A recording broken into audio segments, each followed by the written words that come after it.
மது,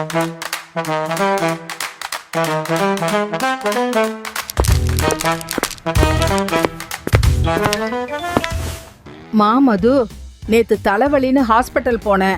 ஆனா அந்த டாக்டர் ஏதோ மருந்து கொடுத்தாங்க. இப்ப கை கால் வயிறெல்லாம் வலிக்குது.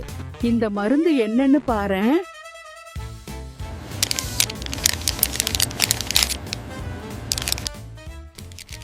பாட்டி, இந்த மாத்திரை தலைவலிக்கு போடுறது இல்ல. உங்களுக்கு கவர்மெண்ட் ஹாஸ்பிட்டல்ல மாத்திரைய மாத்தி கொடுத்திருக்காங்க. என்ன மது சொல்ற? நம்ம கிட்ட பணம் வசதி இல்லன்னு தானே அரசு மருத்துவமனைக்கு போறோம். இப்படி மாத்திரை மருந்த மாத்தி கொடுத்தா உயிருக்கே ஆபத்தாச்சே. ஆமா பாட்டி, சுகாதாரத்துறை அமைச்சருக்கு ரீல்ஸ் பண்ண மட்டும்தான் டைம் இருக்கு. இதெல்லாம் பாத்துக்க முடியாது. ஏழைங்க உயிர்னா அவ்வளோ ஈஸியா போச்சுல. ஓட் கேட்டு வரட்டும், அடிச்சு துரத்துறேன்.